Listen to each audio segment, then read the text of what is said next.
tardes. México buscará la deportación del contraalmirante Fernando Farías Laguna, detenido ayer en la Argentina. La presidenta Claudia Sheinbaum lo señala como pieza angular de la red de huachicol fiscal.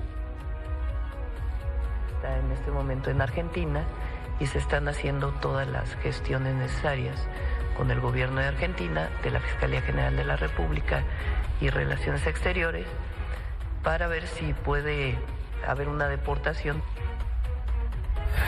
La gobernadora de Chihuahua, María Eugenia Campos, se compromete con el secretario de Seguridad, Omar García Harfuch, a entregar toda la información sobre el operativo antidrogas en el que habrían participado agentes de la CIA en los Estados Unidos. La percepción de inseguridad en el país bajó a 61.5%, según una encuesta del INEGI. Irapuato, Guadalajara y Ecatepec se ubican como las ciudades donde la población se siente más insegura.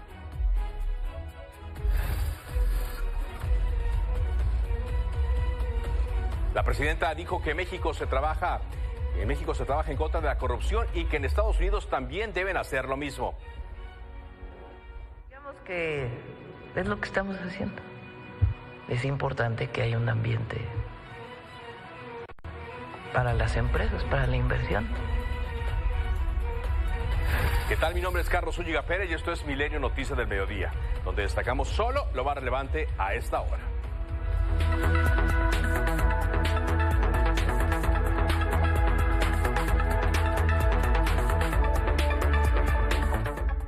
Ayer fue detenido en Argentina Fernando Farías Laguna, contraalmirante de la Armada de México, buscado por su presunta participación en una red de contrabando de hidrocarburos. Había llegado a ese país con un pasaporte de Guatemala falso.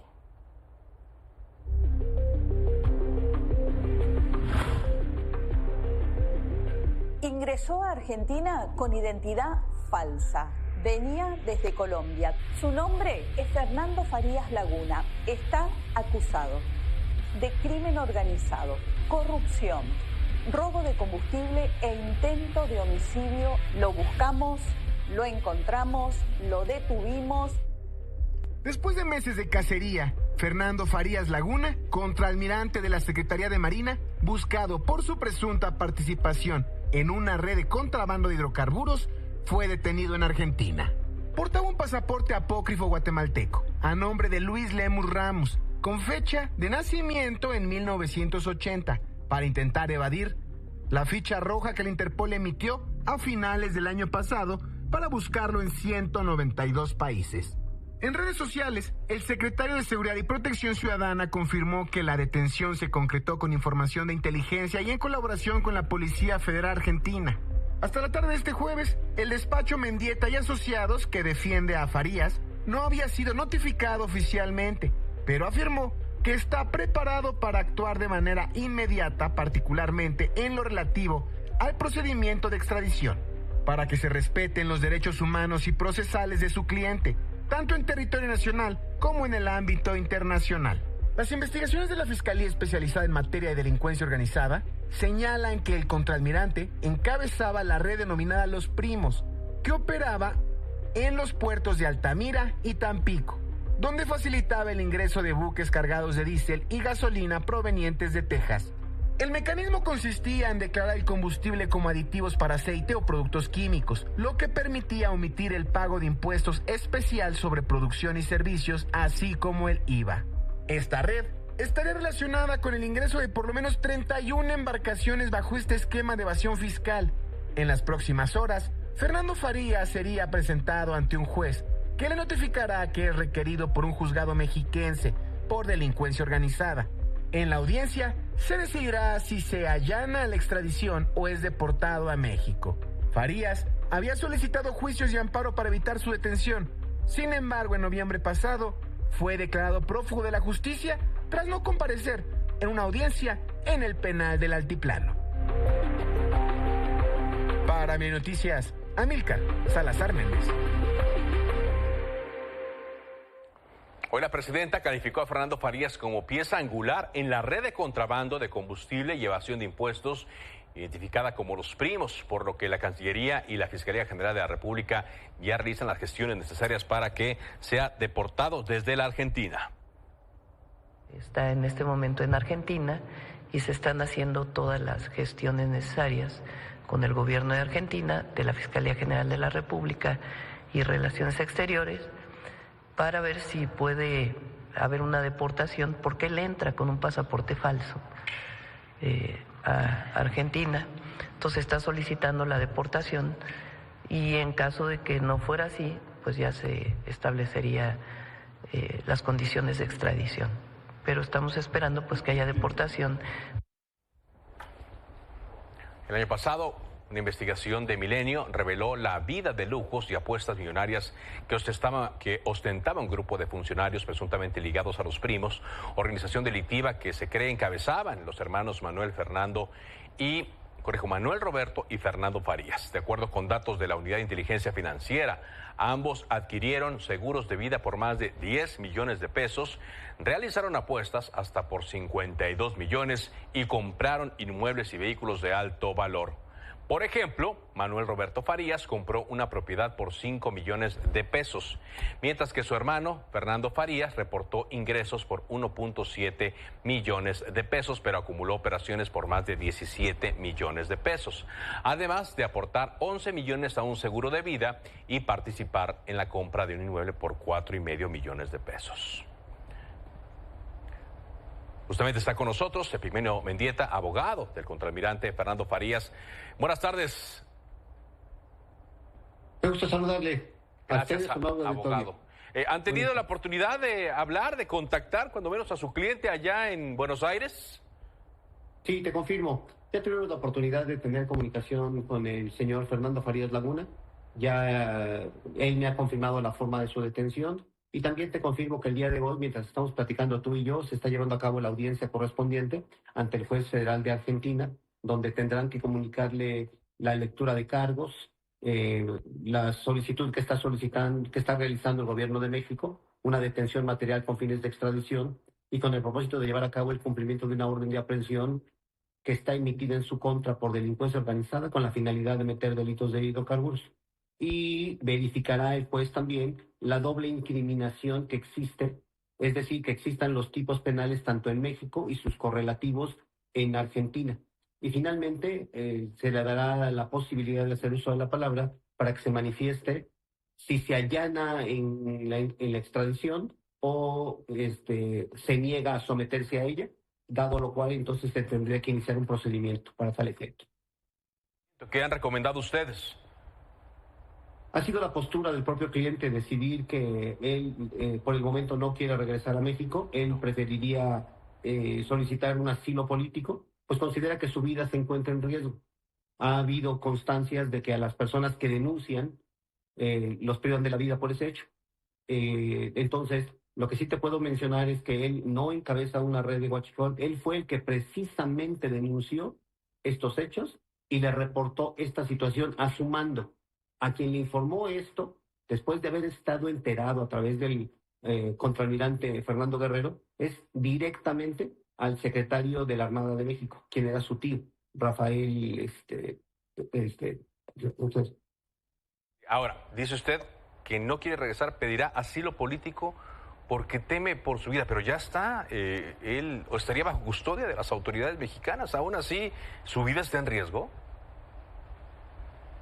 Sí, por supuesto, porque nos hemos dado cuenta de que aún las personas que ponen en conocimiento estos hechos y en los que hay involucradas tantas personas que me parece que se convierte en un acto de corrupción institucionalizada, lo cual es verdaderamente grave. De tal manera que el hecho de poder enfrentar un proceso incluso con las propias garantías de imparcialidad y seguridad jurídica, pues en este momento él considera que no están, en virtud de que hay una persecución política, hay un señalamiento anticipado de culpabilidad y de responsabilidad, y esto se ha hecho desde el propio atril de la mañanera. Ya lo señalan como culpables, aun cuando el proceso todavía no empieza. Me parece que eso es lo que lo lleva a considerar que en este momento las condiciones en el país no están como para que enfrente el proceso penal. Sin embargo, dicha decisión claramente está en las manos de un juez federal en Argentina, y después de eso, la decisión que deberá de tomar la Cancillería de Argentina, pues en él está la última palabra para decidir si se extradita o no. Sí, él huyó a un país con una ideología ahora de gobierno contraria a la de México, pero entró con un pasaporte falso, lo que también pues es una violación a las leyes internacionales. Esto le podría perjudicar también.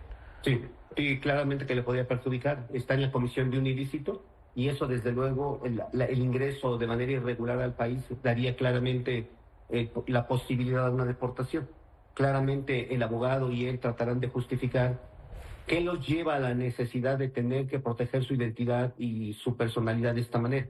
Ese razonamiento o ese argumento tendrá que ser valorado por el juez para entender si eso es razonable, sí o no.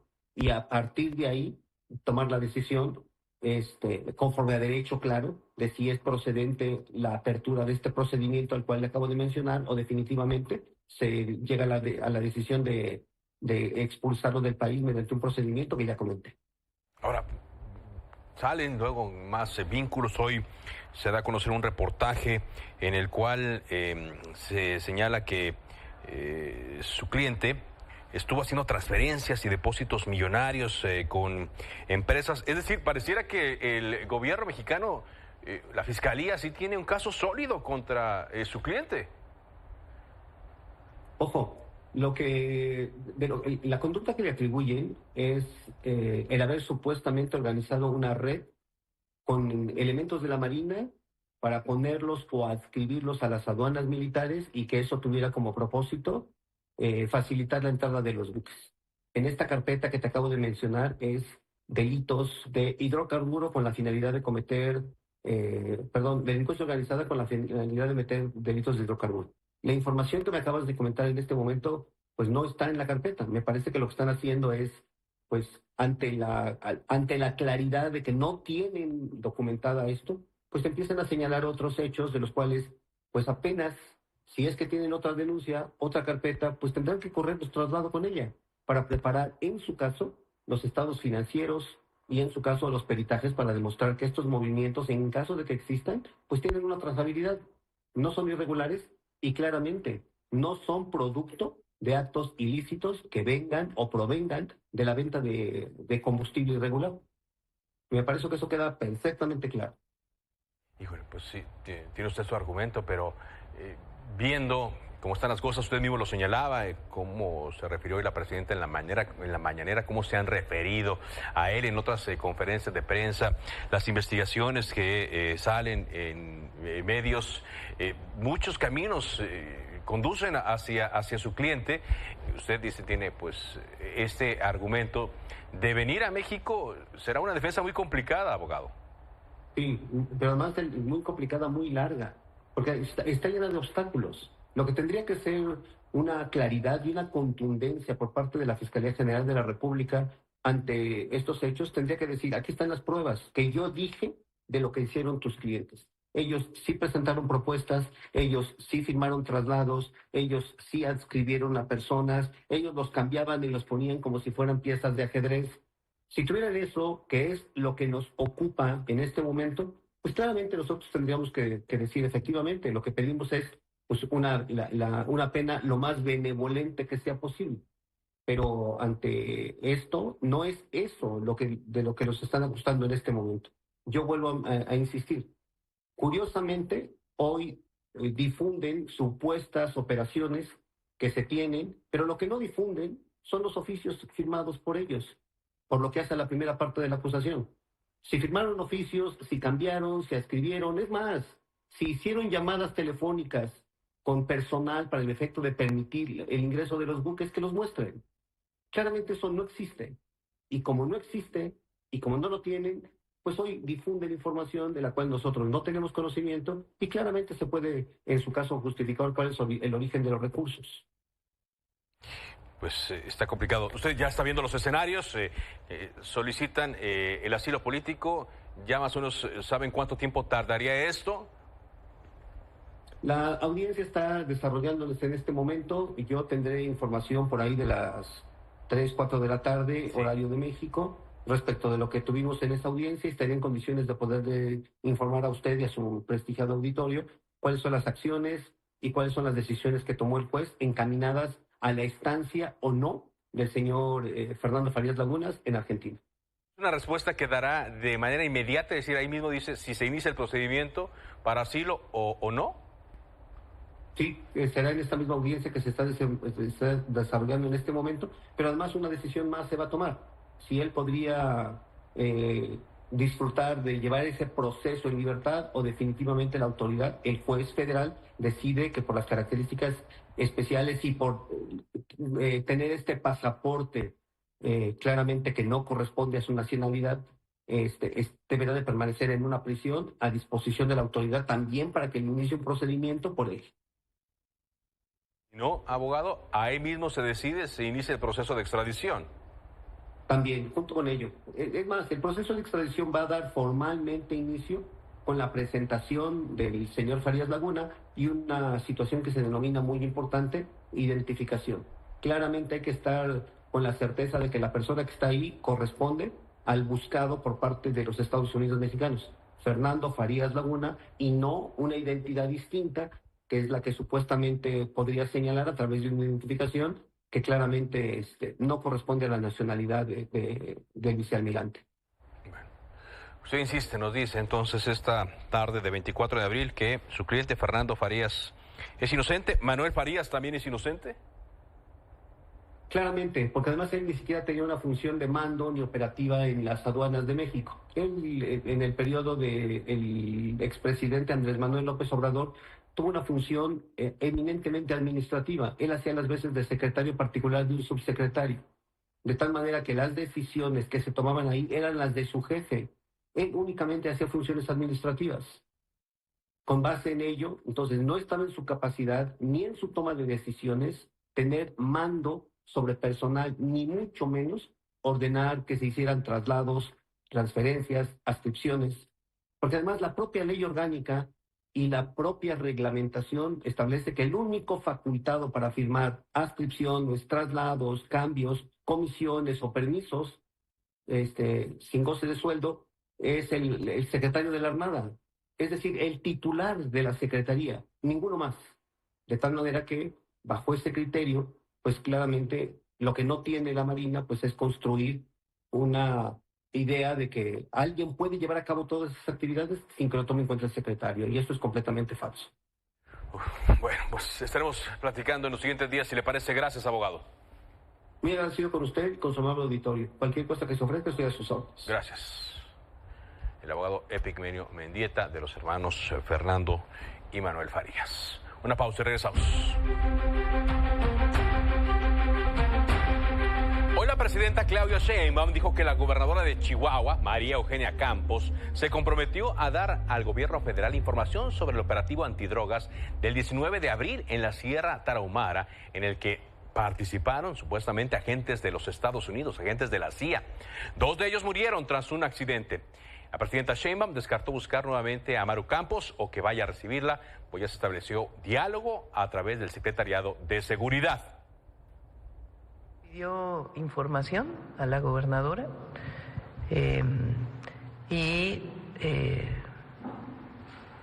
quedó de dar la información, y de parte del secretario de Seguridad pues se le dijo todos los principios que hay que seguir, todas las leyes que hay que seguir para poder colaborar con algún gobierno extranjero, y que en este caso pues no se siguió este procedimiento. Fue una conversación cordial y bueno, ya depende ahora de la gobernadora. ¿Ya tendrá alguna comunicación con ella? No, pues ya a través del secretario. ¿Ella no intentó devolverle la llamada a usted? Ya a través del secretario ya se estableció la relación. Mientras el Congreso de Chihuahua frenó la comparecencia de la gobernadora María Eugenia Campos y del fiscal del estado César Jáuregui, que fue solicitada por la bancada de Morena para que expliquen la participación de estos agentes de la CIA en el operativo del fin de semana y en otros, al parecer. Diputados del PAN, que son mayoría en Chihuahua, respaldados por los del PRI, dijeron que la seguridad y la vida de los ciudadanos deben estar por encima de cualquier debate político sobre la soberanía, por lo que descartaron citar a comparecer a la gobernadora. Pero aquí en la Cámara de Diputados, el Partido del Trabajo se pronunció por iniciar juicio político contra la gobernadora de Chihuahua por traición a la patria. Está con nosotros el diputado Reginaldo Sandoval, coordinador de los legisladores del Partido del Trabajo. Gracias por acompañarnos, diputado. Muchas gracias por invitarnos. Estamos aquí a la orden. Un saludo a ti y a todo el auditorio y felicidades por el trabajo que hace. Gracias. Pues hay muy pocos casos de juicio político. Es un proceso un tanto complicado. En este caso le preguntaría si hay los elementos para, cuando menos, iniciar este procedimiento contra la gobernadora de Chihuahua. Bueno, hay más que claros. El señalamiento de la violación a la Constitución, violación al convenio de seguridad pública, y no hay duda de que eso es suficiente para iniciarle procedimiento de juicio político, pero lo tiene que iniciar el Congreso del Estado, y no hay duda de que el Congreso del Estado pues lo controla la gobernadora con su partido. Entonces ahí es verdaderamente difícil que camine. El Senado es el responsable de la supervisión del cumplimiento del pacto federal, y entonces tiene que entrar el Senado también a ver este tema. En la ruta de traición a la patria sí podemos entrarle desde la federación. Aquí no hay duda de que son hechos los que están objetivamente dados, en el sentido de que el gobierno del estado de Chihuahua tiene relación con agencias internacionales sin la aprobación de la conducción de la federación, que es la responsable de las relaciones internacionales. Está violando la soberanía. Entonces aquí tenemos dos problemas. Primero, la gobernadora tiene que explicar la intención que tiene para tener relaciones sin autorización de la federación con agencias de gobiernos extranjeros. Y el gobierno extranjero tiene que explicar por qué, si sabe el procedimiento, se lo brinca, qué intención tiene también ahí. Y bueno, nosotros esperaríamos que el Senado parece que no tiene posibilidad o capacidad jurídica de citar, entonces la está invitando y vamos a ver qué explicación da, pero para nosotros está muy claro la violación a la Constitución y el principio de traición a la patria. Ahora, el procedimiento lleva varios pasos, iniciando por una denuncia. Tendría que investigar la Fiscalía General de la República. ¿Ustedes irían a denunciar a la gobernadora de Chihuahua ante la Fiscalía por traición a la patria? Indudablemente que estamos en ese procedimiento, porque para nosotros está obvio y mucho más delicado. Por eso también ahí nosotros decimos con toda contundencia, la relación que estamos teniendo en este momento con el gobierno, sobre todo de Estados Unidos, es delicada, y que gobiernos como el de Chihuahua se presten a esta maniobra de qué intención tienen para iniciar algún procedimiento de intervención, demostrar que es demasiado peligroso y demasiado riesgoso. Está la violación a la Constitución flagrante, sin ninguna duda, y nosotros vamos a seguir nuestro camino para que no se repita, porque también hay que ponerlo de ejemplo, porque no sabemos si solo ella o hay otros gobernadores que estén en la misma situación, que es peligroso. También hacer un llamado de atención al gobierno federal para que también ponga en guardia lo que tiene de inteligencia e investigación, para que no por un lado te estén diciendo una cosa y por el otro estén haciendo otra, y sin que te des cuenta. Entonces sí es peligroso y riesgoso, y para nosotros vamos a seguir el camino jurídico que es procedente, porque la traición a la patria es grave en este momento, en las circunstancias que estamos. Sí, aquí es el artículo 123 del Código Penal Federal el que busca sancionar los actos que atenten contra la independencia y acciones que constituyen traición a la patria. Dice aquí: sometimiento extranjero, hostilidad, la entrega de personas, entregar información o ser espía, proceder a sabotaje. Bueno, esto ya lo tendría que determinar la autoridad, porque de presentarse la denuncia sería la Fiscalía General de la República la que inicie la investigación, y luego el Ministerio Público tendría que reunir pruebas para ver si se van hacia los siguientes pasos, que sería pues una vinculación a proceso, juicio oral y ya una sentencia, que es donde se ha hablado que puede ser hasta 40 años de cárcel. Así mero está. No está sencillo lo que hizo la gobernadora y nos parece que le anda dando vueltas ella y su fiscal y también el PAN que anda queriéndola defender, pero los hechos están más que claros, desde luego que se descubren por un lamentable suceso del accidente donde mueren los 2 agentes de la CIA, que ya se ha dicho ahora que siempre han andado con cara cubierta, con los pasamontañas, pero con las siglas de la institución local, que todo eso nos parece verdaderamente turbio. Y ahí quieren meter también a la Secretaría de la Defensa Nacional, al Ejército, que andaban ahí en el operativo, pero pues ellos no ven la cara ni dialogan. Entonces nos parece a nosotros que debe haber una explicación amplia y profunda de este suceso, porque estamos en una circunstancia delicada. Se ha iniciado luego una discusión sobre por qué a Maru Campos del PAN sí se le inicia una investigación por esto y se le pide juicio político, y no se ha investigado a la gobernadora de Baja California, María del Pilar, o al gobernador Rubén Rocha de Sinaloa. Bueno, pareciendo querer quién tiene el mayor delincuente o cuál es el gobernador que ha cometido más faltas. ¿Cómo ven esto? Bueno, ahí nosotros somos autocríticos. Si hay elementos y hay señalamientos procedentes, estamos de acuerdo, que nos digan si ya presentaron las denuncias contra Moya en el sentido de relación con la delincuencia de la gobernadora de Baja California, pero esto es mucho más delicado y grave, que es violación a la Constitución y traición a la patria. Y nosotros no solaparemos a nadie ni defenderemos a nadie que viole la ley, que no esté en la ruta de la 4T, de que no mentir, no robar y no traicionar. Nosotros no solapamos a nadie, ni defendemos a nadie que ande fuera de la ruta de los principios y sobre todo de la ley y de la Constitución en México. Pero esto está más que probado, que tenía esos acuerdos con agencias internacionales, con gobiernos extranjeros, sin notificar a las instancias federales correspondientes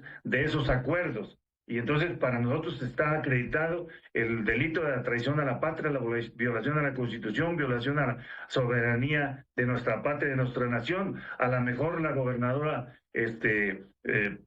tiene intención de querer jugar en el 30 y ahora anda haciéndose la graciosa y quedando bien con el gobierno extranjero norteamericano para que la apoyen. O sea, tiene que explicar por qué ha hecho esta violación a la Constitución y esta traición a la patria desmedida. Y ahí, pues, díganme los del PAN, ¿cómo la van a defender? Muy bien, estamos atentos a las acciones más adelante. Gracias, diputado. Estamos a la orden. Un abrazo. Buenas tardes. Justo ayer informamos en este espacio, de acuerdo con información publicada por el diario Los Angeles Times, agentes de la CIA, por lo menos, han participado en 3 operativos en Chihuahua durante este año, 2026, incluido, por supuesto, el pasado 19 de abril. Está con nosotros Steve Fisher, corresponsal especial de Los Angeles Times y colaborador con Puente News Collaborative. Gracias por acompañarnos, Steve. Buenas tardes, Carlos. Muchas gracias por la invitación. Gracias. ¿En qué forma ha sido la participación de la CIA en estos operativos y cuáles fueron los resultados de estos? Digo, ya sabemos el del fin de semana, pero ¿habían sido exitosos?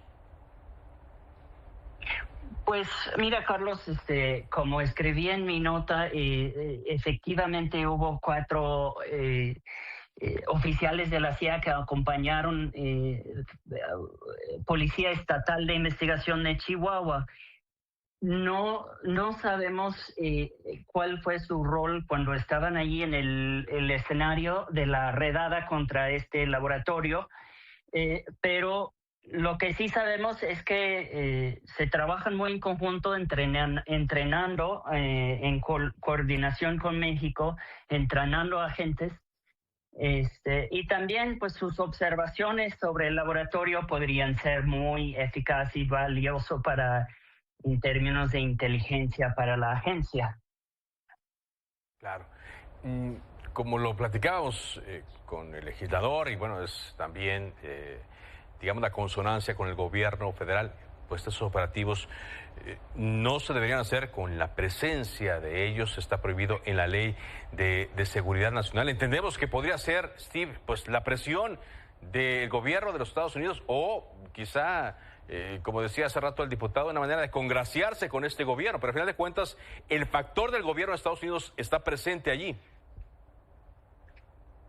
Sí, mira, la administración de Donald Trump ha estado exigiendo resultados y resultados rápidos, y esa presión sobre autoridades estadounidenses que están apoyando encontrar y buscar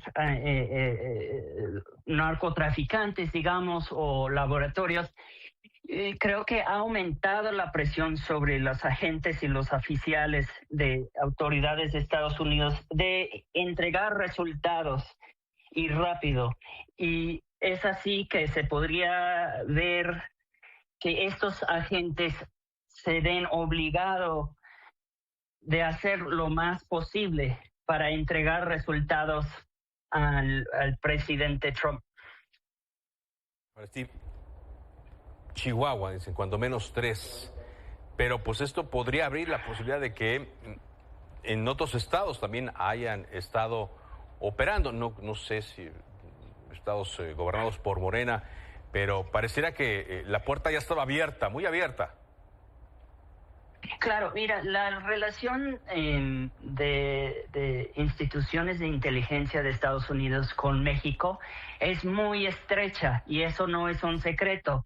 Se sabe que la colaboración y coordinación entre los dos países en términos de seguridad está muy amplia y se podría decir que hoy en día tal vez es lo más estrecha que ha sido en años recientes.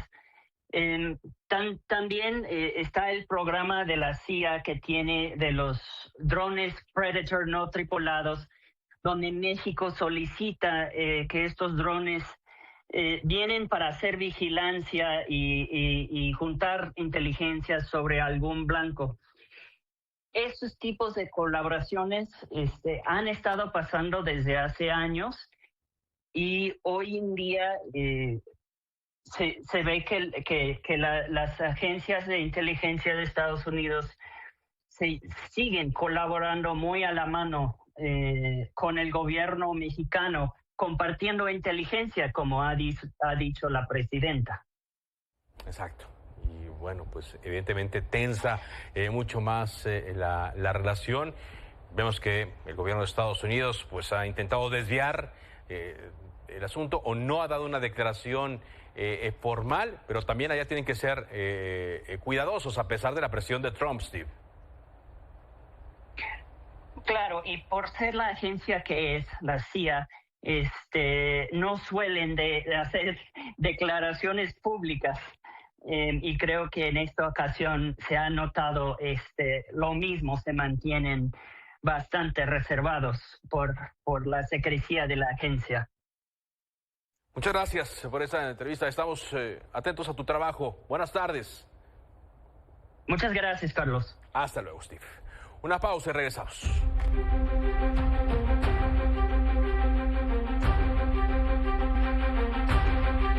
En más información que viene de Chihuahua, el sector ganadero enfrenta un nuevo episodio de violencia con el asesinato de Lina Rodríguez, secretaria nacional de Mujeres Ganaderas de México.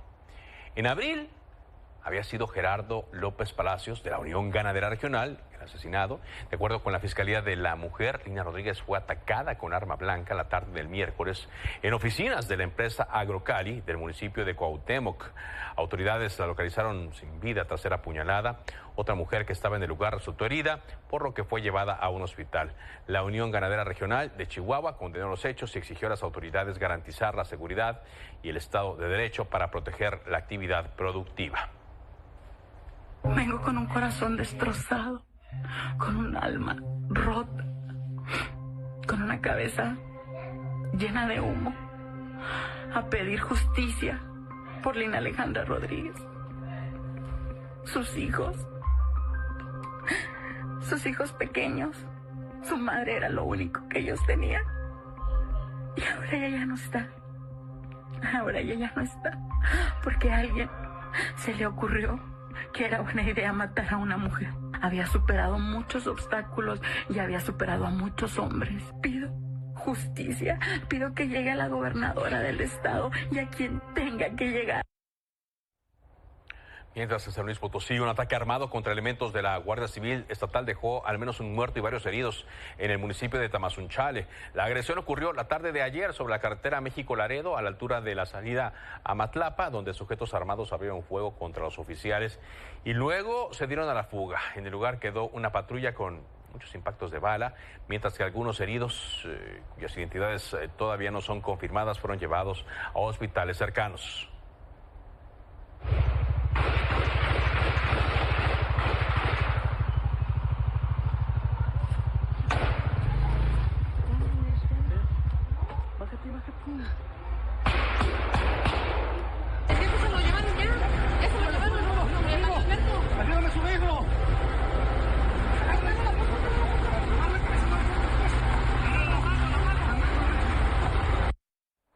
Mientras en Guanajuato, colectivos de búsqueda descubrieron que el crimen organizado utiliza pozos en desuso como fosas clandestinas. Tan solo este año se han encontrado 8 de estos pozos con más de 80 cuerpos.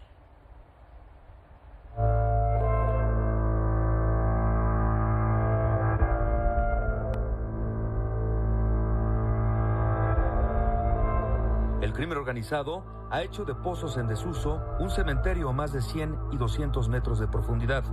En lo que va del año, Madres Buscadoras y la Fiscalía de Guanajuato han localizado 8 de ellos con restos de al menos 80 personas, de acuerdo con la Secretaría de Gobierno. Recientemente, en las comunidades de Franco Tavera en Juventino Rosas, en Mexicanos, Suchitlán, San Salvador Torrecillas y Villagrán, la cabecera municipal, y en Cortázar se han hallado tuberías de pozos de 30 a 60 centímetros de diámetro, retacadas de cadáveres. Sí, este año hemos recuperado más personas. La manera en que ellos operan, pues sí, se nos complica más. Hay que reconocer que la comisión de búsqueda de personas pues se equipa, tratan de tener la herramienta adecuada para hacer las cosas, porque extraerlos de pozos donde son de 90 metros, de 70 metros, sí está complicado. Echan a las personas, después echan cemento, echan más personas, de pozos se han extraído de hasta 40 personas. Las principales víctimas son menores entre los 16 y 17 años, como Juan Carlos, levantado y localizado en Suchitlán. Es que a Juan se lo llevaron el 10 de febrero y estaba él en su bici. Lo levantaron y ahí dejaron la bici. Y pues por más de que lo estuvimos buscando por todo el pueblo, fueron a la policía y ya después nos avisaron que lo hallaron en el pozo. Y pues él tenía 17 y pues ya, al menos mi tía pues ya supo de él. 7 de los pozos fueron ya sellados con cemento y una placa metálica. Se sellan los pozos para que ya no puedan ser utilizados, porque veíamos que hacíamos los rescates de los cuerpos y a los meses, a las semanas, pues ya los utilizaban de nuevo. Y es muy complicado pues poner un policía en cada lugar. Entonces lo que estamos haciendo estos lugares, pues los estamos clausurando de manera definitiva para que no puedan ser utilizados. En varios de los pozos, el cártel de Santa Rosa de Lima dejó piedras con su logotipo pintado para que no quede duda de quién dejó ahí los cuerpos.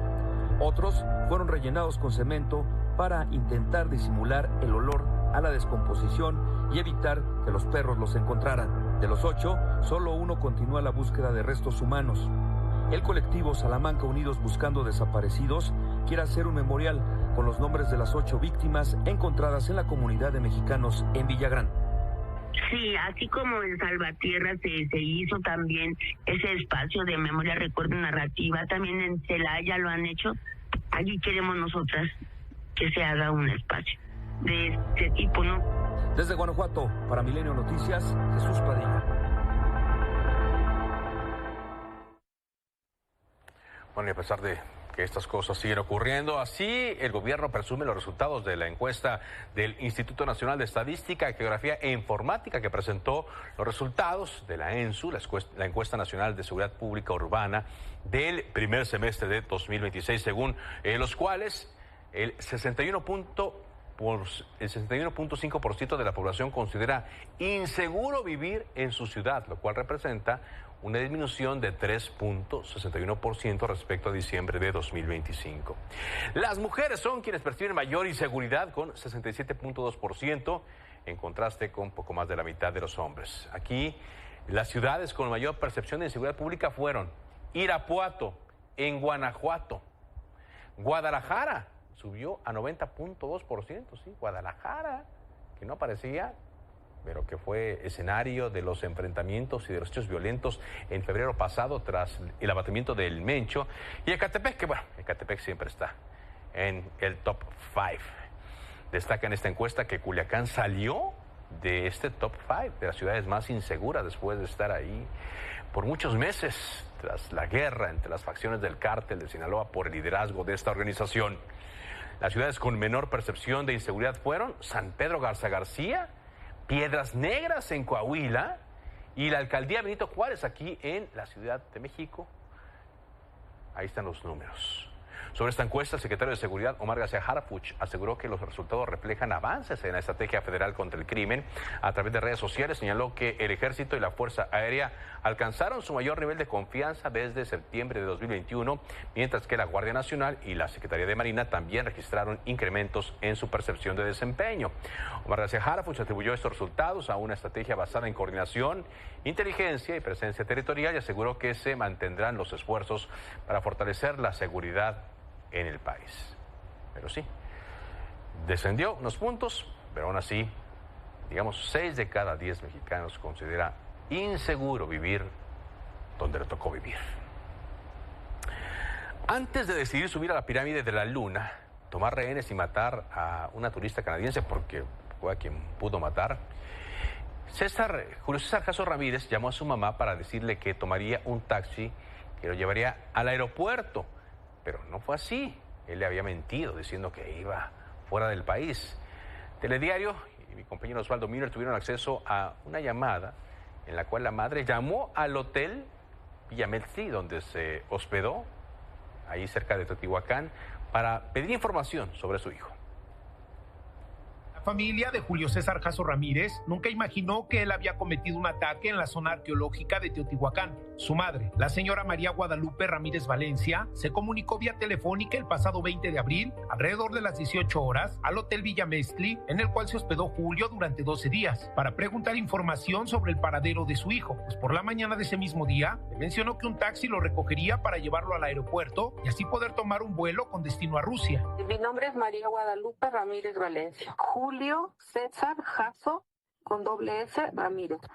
Él me dijo que se hospedó, creo que el día 8, no recuerdo bien, pero creo que sí me dijo. Dijo que ya había ido un taxi a recogerlo, pues iba al aeropuerto. Y haga de cuenta que me dijo, ya que llegue al aeropuerto te marco, y ya no me marcó. Entonces yo ya le llamé y su número no me contesta. Invadida por la desesperación por encontrarse hasta el estado de Puebla y por no conocer la ubicación de Julio César, la mujer pidió las características del vehículo que éste había abordado, pues creía que probablemente se encontraba en calidad de desaparecido. Entonces, quería yo ver si se pudiera, de pura casualidad, que si llegó el taxi ahí a recogerlo, y que se viera qué taxi fue, para por medio de ahí ver. Ya me preocupó que no me contesta. Sí, este es mi número. Lo que pasa es que yo vivo en Puebla. Telediario tuvo acceso a dicha llamada, la cual duró aproximadamente 4 minutos, en donde brindó el número telefónico con el que entablaba comunicación con él, ya que días antes le informó que su número anterior ya no lo tendría por haber presentado un problema, y con ello corroboró que Julio César sí permaneció alojado en este sitio. Sí, mire, el número que tengo de él es 5541. Fue hasta la noche del 20 de abril que los familiares de Julio César Jasso Rodríguez se enteraron del ataque que protagonizó, y esto fue cuando los medios de comunicación revelaron la identidad. El cadáver de Julio César Jasso Rodríguez fue entregado la madrugada de este jueves a su madre y hermana. Posteriormente, una carroza ingresó por el cadáver al anfiteatro de la Fiscalía Regional de Texcoco. La familia y la carroza partieron con rumbo desconocido y no existe información de dónde se llevará a cabo el servicio funerario. Imágenes de Hermidio Serrano, Osvaldo Müller, Estado de México. Y todavía no se sabe en qué lugar va a ser sepultado. Vamos a una pausa y regresamos. Reunión entre la gobernadora María Eugenia Campos y el secretario de Seguridad Omar García Harfuch. El gobierno del estado de Chihuahua pone, pues pareciera un comunicado de prensa, pero está lleno de eufemismos. No dice gran cosa este comunicado. Señala que la gobernadora expresa su total coincidencia con la presidenta de la República respecto a que los gobiernos deben trabajar juntos por la seguridad de las familias. Viene otro párrafo. Y hasta el quinto señala, tal como lo ha informado la presidenta de la República, la gobernadora del estado se reunió con el secretario de Seguridad Federal, Omar García Harfuch, para compartir el estado de las investigaciones realizadas hasta ahora sobre los hechos derivados del operativo realizado en días recientes en el municipio de Morelos. No habla, obviamente, de agentes, ni siquiera de los fallecidos. Y dice este comunicado, la gobernadora agradece a la presidenta de la República la apertura y la disposición del secretario y reitera su disposición a mantener una comunicación constante con el gobierno federal sobre el desarrollo de los procesos en curso. Bueno, palabras solamente, pero no mucha información. Llegamos a la parte final de Milenio Noticias del Mediodía. Gracias por acompañarnos. Sigan al final de Milenio Televisión. Buenas tardes.